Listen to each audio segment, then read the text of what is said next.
And welcome back to the Zach Nichols podcast. And I'm here with my co-host, the big media, Pierre Bicol. Yes, sir. Welcome to the Pierre Bicol podcast. No, for real. Welcome back to the Zach Nichols podcast. I'm here with my co-host, Mr. Zach Nichols.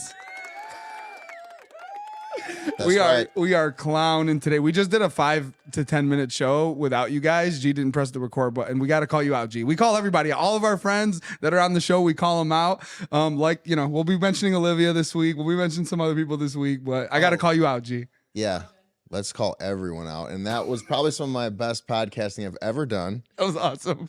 If you guys had heard the lead amazing. up to that, Yeah. I was like, Zach, let's see what you got. Blah, blah. He's like, oh, you'll see what I got. Exactly. Turn the tables. And yeah, the tables turn, but I'm still sitting at them. Lil Wayne. Carter 3. I only know like the real hits. Yeah. Like Lil Wayne's like hits. Hits. Yeah. Hits, The ones like Lollipop. There you go. And I like a good Lollipop remix. Oh, yeah. Salt Shaker remix. Is that Yin Yang Twins? That's East a Side hit Boys? to you? Yeah, that's it. That's the hit. I think you can only find it on YouTube. Shake it like a you guys, there was a lot of That booty. was like those were the songs shaking we to that danced to song. in high school. Yeah, there was a lot of action happening there. The golden years, the early 2000s. We don't want to be the old guys that say like our era was the best, but like The 90s was pretty sweet. If Yeah. it wasn't so sweet, why wouldn't everyone be dressing like they're in them right now? I agree. Well, You know what I just got done watching? What you know what? Actually, I want to give a quick shout out. Let's do it.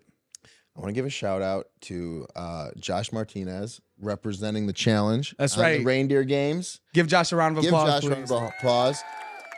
You know what? Josh got so much hate on Big Brother the first time. He left. He went to the Challenge University, the University of Hard Knocks. He came back, and now he's a fan favorite. Literally a fan favorite and well-deserved. Killing it. Because people understand this man's gameplay is next fucking level. He is thinking, like we clown and talk Kyle Kylan spreadsheets.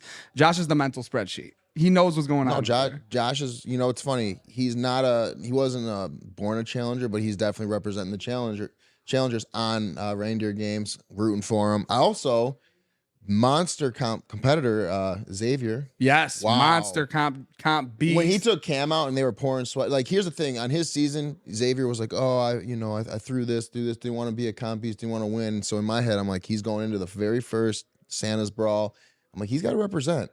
Because he said he was throwing all of them, and he did. He smoked them. Absolutely. Sent him home. And then he went into the next one, dominated that one too. That guy is he's gonna be a problem. Yeah. If he keeps at it. Oh yeah, and obviously he competed on USA 1, which I didn't watch. I don't know. I just think he got caught in an elimination run with a partner, but they just didn't do well. But those were two impressive competitions. Big shout out to him. Also, I think we got to give a big shout out to Johnny Bananas. Yes. Is anyone else watching?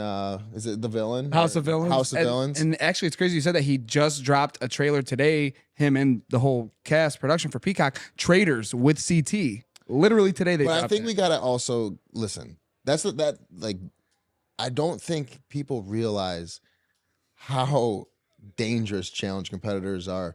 Because Johnny's running that show. Yeah, House of Villains, yeah. He's running it. Yeah, and he's in the centerpiece of the promotional photo. When you're the center of the photo, you know that you're the star. And here's the thing. These people aren't villains compared to the villains that he's had to deal with. His demons are much worse than what he's dealing with right now on this show. Like, he's had to deal with CT for 20 years. Yeah. CT and Wes are way worse than the people on the show. What are these guys going to do compared to that? It's light work. He's playing the guitar, having a good time because those aren't real villains to him. He's killing it. It's fun to watch. Check that out. For sure, check it out. Definitely check out House of Villains, and then Traders coming out too. It's crazy, like especially what you said is so real because E is a monster network with a lot of different connections. So the fact that an MTV challenge persona running it comes in, starts killing it, becomes a fan. People are taking note of what Johnny is doing right now, and his name is getting even bigger. He's running that show. Yeah, it's awesome. He's running it. It's hysterical. Yeah, it's awesome. Shout out to Johnny. Shout out to Josh. Yeah, shout out to Josh. Shout out to Xavier. I've been watching. Speaking of Xavier, so he was on USA 1 with Cinco, who was on Love Island with Olivia. So since we've interviewed Olivia, I've been watching Love Island. Bro, that show is straight trash. I ain't gonna lie to you. No, just kidding. No, I actually I'm joking because I'm watching. I'm literally watching it. It's cheesy, but it's what it is it's cheesy. People coming in and saying, "Hey, where's your head at? What do you think of this relationship, bro? It's the same fucking shit the whole time. Oh, it's terrible. But at the same time, if you're trying to, get down, that's where you that's where you go. Yeah. Yeah. It's not your style show though. I mean, I've watched a couple episodes here or there, but it doesn't. I don't stay. Doesn't keep me. No, it's Doesn't keep my interest. for sure. I listen. That's not saying I don't like the people from the show. I actually like some of the characters, but It's just not the show itself. It's just not great TV. It's just not great TV. Not for me, But Uncle okay. Barry hates it. When's Uncle Barry coming on the show, man? Can't get a hold. He's in Mexico. Yeah, he's in, okay. All right. So let's talk about the show. Battle for a New Champion, episode 9, titled "A Banana Split." I don't know about the name. Well, that's what it was the title, but like we find out. Basically, this episode we find out that the cameraman took the season off because Emmanuel has been smashing Colleen in the shower. He's hooked up with Olivia and he's hooked up with Raven, and we have zero video footage of it. These camera guys, they need to get fired. Absolutely. How do we have no footage of any of this? Yeah. How is he dodging 3 relationships with 3 girls? Yeah, and Corey can't even make out with someone on the beach, in a forest. They have like body footage of like the body heat. It's like, oh, look, there's Corey. There's Tony with so-and-so. Like Tony anyone else, they get dogged. Well, who is Emmanuel paying right now? What is he? Who is he? Maybe he's banging one of the. Yeah, is he part of production? He's banging the camera. How have we gotten none of this?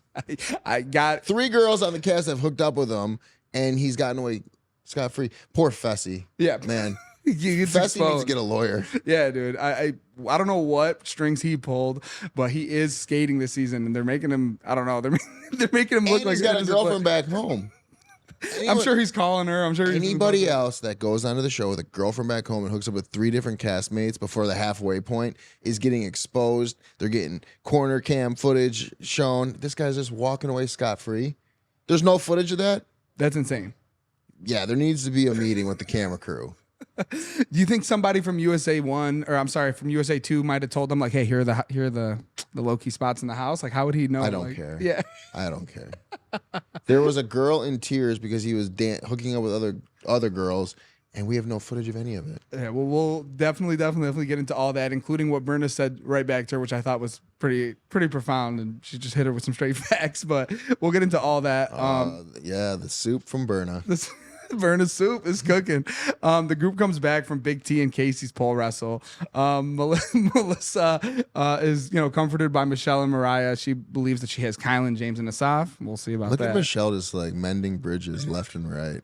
Oh no, sweetie, like I got you. Like come here. And I'm gonna vote you in the next chance I get, but let me comfort you, care about your mental health. She's crafty, that Michelle, and she's still like she hasn't felt the fire at all. I feel like if Michelle had a song playing in the background of her life, it'd be a Stevie Nicks song. Give me an example. Just a Stevie Nicks song. Hey Siri, play Stevie Nicks. Let's see what Siri says. There's a ton of Stevie Nicks songs, but Stevie Nicks is like a witch. Let's see. Stevie Nicks Essentials now playing on Apple Music. First song. Let's see. This is the background of Michelle's life. One Winged Dove. All right, before we get demonetized. You know what I'm saying? Like just like voodoo type crap. Yeah, no, for sure. And Melissa, She's to lay off the voodoo. Melissa's in a tough spot right now. Obviously, she doesn't have Big T. She doesn't have really anyone, but she thinks she has Asaf and James. Okay, dude. Asaf is he's either a couple beers short of a 6-pack, a complete sociopathic, narcissistic liar, or just, like I said, just like stupid. Like how does he literally has these conversations and then gets mad at people for calling him out? Like, you know what I'm saying? I'll say it's combination. He is everything and above. Like the guy is literally delusional. He's delusional. Literally delusional.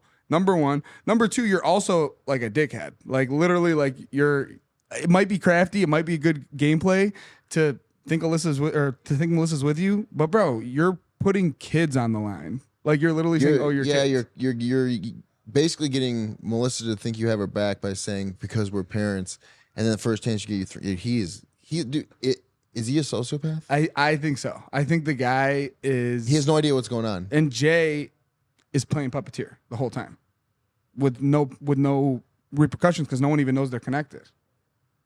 Dude, Asaf's insane. Yeah. Well, makes no sense. He's a loose cannon. If I'm there, I'm trying to get rid of him first because I'm like, what's he gonna do next? Yeah, and he tried to have this beef with Corey and act like this was a big thing. He forgot about that now, and now his beef is with Kylan. The fact that he freaked out on Kylan that much for calling him out for something that he did say, yeah. that to me, I'm like, okay, this guy is insane. Yeah. How do you have that much beef with this guy who's literally just, you said this? Yeah, no, he said not only, and shout out to Colin for keeping it real, and we'll get to that later, but he did a backflip after winning his first daily challenge ever with 2 girls when everyone else had won. Yeah, they were supposed to win that. It was a strength competition, and you had an extra body to move the stuff. Yeah. I was literally looking at it like, Well, I just was like, why is this celebration going on forever? yeah, for sure, bro. You won one fucking daily, and it was cards stacked in your face. Yeah. I like this challenge, though, because you get to see people try and sprint. Yeah. And you can always tell what kind of athletes you have when people are trying to run full speed. And we had some gumps. Yeah, we did. We had some Couple of- people with 2 left feet. Yeah. Well, Couple of Nelsons out there. I'm gonna. Couple of full Nelsons sprinting out there. I love that. That concludes the free preview of the Zach Nichols podcast. So go to Patreon and subscribe to see the rest of the shit that we talk. Go do it now.